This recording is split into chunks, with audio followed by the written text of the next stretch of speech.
குடிப்பழக்கத்தை மறக்க இந்த செய்முறையை பயன்படுத்துங்க. அளவுக்கு அதிகமா குடிக்கிறாங்க, குடிப்பழக்கத்தை மறக்க மாட்டாங்க, குடிப்பழக்கத்தை நிப்பாட்ட மாட்டாங்க அப்படின்னு சொல்றவங்க இந்த செய்முறையை தொடர்ந்து ஒரு வாரம் மட்டும் காலையில நைட்டு ரெகுலரா நீங்க கொடுக்கும்போது குடிப்பழக்கத்தை அடியோட நிப்பாட்டுவாங்க. குடிக்கிற எண்ணமே உங்களுக்கு வராது. குடிப்பழக்கத்தை முழுமையா நிறுத்திடுவாங்க. செய்முறையை சொல்ற, கரெக்டா கவனிங்க. நாட்டு கொத்தமல்லி வேரோட எடுத்துட்டு அந்த வேரை மட்டும் நீக்கிடுங்க. தண்டை குட்டி குட்டியா கட் பண்ணிட்டு அதோட இலைகளை குட்டி குட்டியா கட் பண்ணிட்டு நல்ல தண்ணியில போட்டு நல்லா அலசி எடுத்துருங்க. 1/2 லிட்டர் தண்ணி ஊத்தி அதுல ஒரு கைப்பிடி அளவு தண்டையும் போட்டுருங்க, இலையும் போட்டுருங்க. நல்லா கொதிக்க வைங்க. நல்லா கொதிக்க வச்சு அதை 200 ml ஆனதுக்கு அப்புறம் அதை வடிகட்டி 2 பங்கா பிரிச்சிருங்க.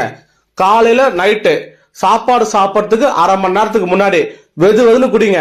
குடிப்பழக்கத்தை அடியோட நிப்பாட்டுவாங்க. குடிக்கிற எண்ணம்